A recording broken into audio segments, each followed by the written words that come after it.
누가 여러분을 혹은 여러분의 아이를 사는 집이나 차, 옷으로 판단한다면 아, 저 사람 아무것도 모르네 라고 생각하시게 될 거예요. 사실 이런 부분들은 유치원이나 학교, 학원에서도 가르쳐주지 않기 때문에 채권과 주식에 분산 투자하고 있는데요. 현재 최저 연 6%에서 송도에 오피스텔 한 채를 보유하고 있고 올 초 내로 아파트를 하나 더 구입할 예정이라 아, 경제교육 진짜 꼭 필요하네. 그중 제가 왕왕왕 추천하고 싶은 책은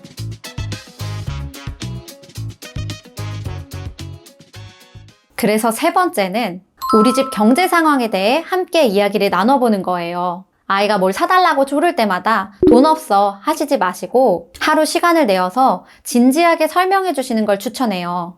아빠는 회사에서 한 달에 얼마를 벌고 엄마는 얼마를 벌어. 우리 집 아파트 관리비는 얼마 정도가 나오고 은행의 이자로 매달 얼마를 내야 해. 거기에 네 학원비가 얼마며 등등등요. 물론 질문 폭탄이 쏟아지겠죠. 관리비가 뭐야? 월급이 뭐야? 이자가 뭐야? 심지어 학원비나 어린이집비를 엄마가 낸다는 사실조차 모르고 있는 아이들이 많을걸요? 때문에 그걸 왜 내야 하는지도 설명해야 할 거고요.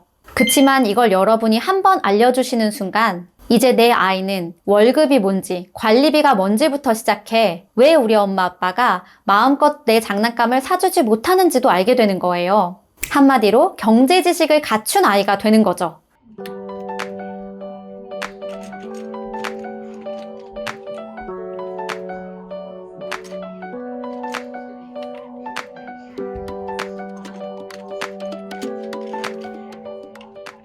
저는 아이가 학원을 다닐 때마다 그 학원비가 얼마인지를 꼭 알려줘요. 엄마가 몇 시간을 일해서 번 돈이야 까지도요. 그리고 서로 약속을 합니다. 바로 그만두고 싶은 마음이 들더라도 언제까지는 다니자 하고요. 이 과정이 아이에게 책임감도 심어주지만 시작 전에 목표를 세워보고 그걸 달성하는 경험까지 하게 되는 거죠. 그러다 보니 여태 약속한 날짜 이전에 학원을 그만둔 적은 단 한 번도 없었습니다.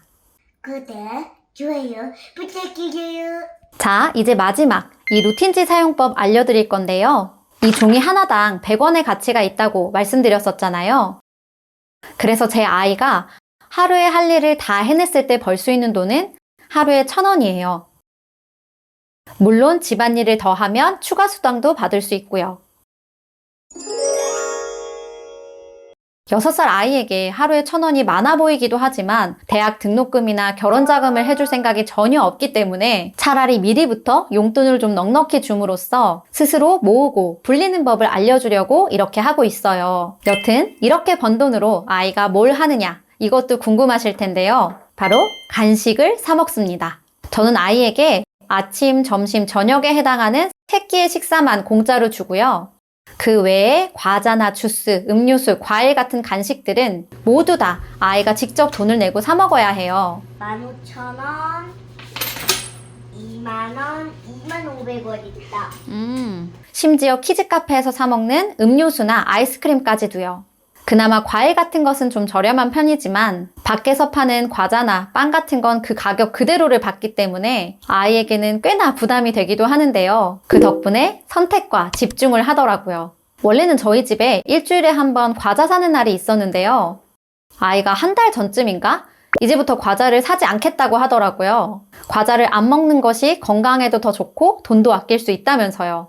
또한 매일매일이 엄마와 시장놀이다 보니 큰 단위의 수 계산이 점점 빨라진다는 것도 아주 큰 장점인데요. 엄마가 얼마 거슬러 줘야 되지? 4,700원.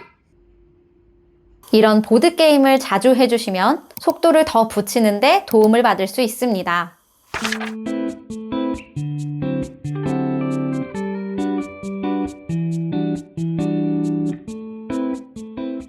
자, 그러면 이렇게 보인 아이의 간식값으로는 뭘 할까? 사실 저도 고민을 좀 하다가 아이가 아프리카 친구들 물을 사주는데 쓰고 싶다고 해서 기부를 하고 있어요. 그러니 이 루틴지 하나로 아이의 습관 만들기부터 시작해서 돈을 쓰고 모으고 기부하는 것까지 하고 있는 거죠.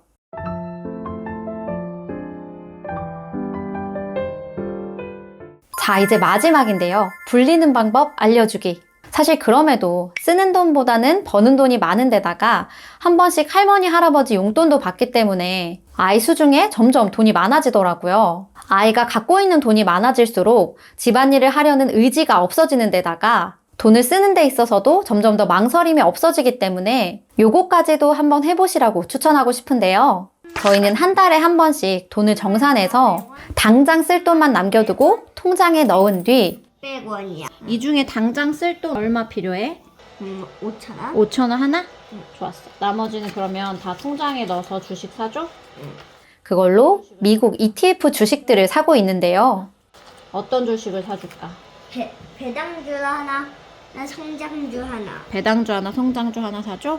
지금 이 정도 수익률을 달성하고 있습니다. SCHD는 5년 동안 연평균 15.9% 상승이 일어났습니다. 나스닥 100의 10년간의 평균 수익률을 보면은 연평균 18.2%의 상승을 하고 있습니다.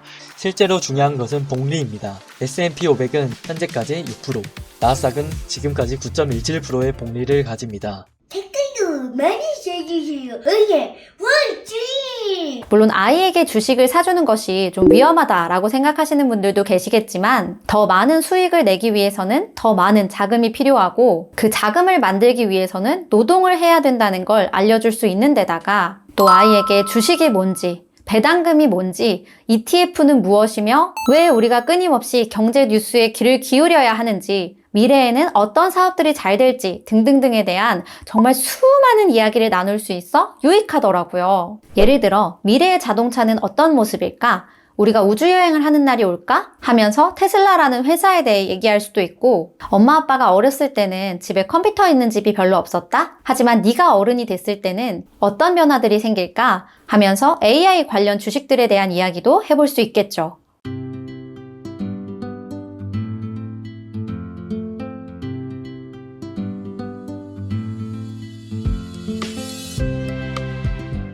여러분, 제 생각은 그래요. 우리가 자본주의 세상을 살아가는 이상 돈에 대해 잘 아는 것은 결코 나쁜 것이 아니라고요.